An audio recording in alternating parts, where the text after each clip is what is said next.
ஓசூரில் 1000 ஆண்டுகள் பழமை வாய்ந்த மலைக்கோயில் என்று அழைக்கப்படும் ஸ்ரீ சந்திரசூடேஸ்வரர் கோயிலில் ஒவ்வொரு ஆண்டும் மார்ச் மாதம் தேர் திருவிழா நடைபெறும்.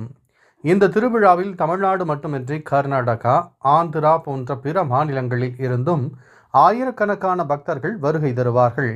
இதேபோல இந்த ஆண்டு தேர் திருவிழா வரும் மார்ச் மாதம் நடைபெறவுள்ளது.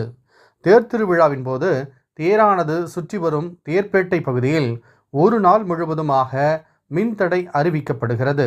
இதனால் அந்த பகுதியில் வாழும் ஆயிரக்கணக்கான குடும்பத்தினர் மட்டுமல்லாமல் திருவிழாவுக்கு வரும் பக்தர்களும் மின்சாரம் இல்லாமல் கடும் சிரமத்தை சந்திக்கின்றனர்.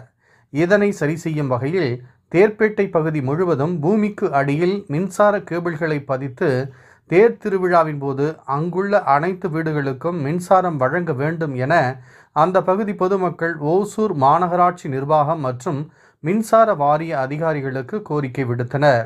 அதனைத் தொடர்ந்து இன்று ஓசூர் மாநகராட்சி மேயர் எஸ். சத்யா, ஆணையாளர் சஃபீர் ஆலம் மற்றும் மின்சார வாரிய அதிகாரிகள் ஆகியோர் தேர்பேட்டை பகுதியில் பூமிக்கு அடியில் மின்சார கேபிள்களை பதிப்பது குறித்து ஆய்வு மேற்கொண்டனர். அப்போது அந்த பகுதியை பொதுமக்களிடம் அவர்கள் கருத்துக்களை கேட்டறிந்தனர்.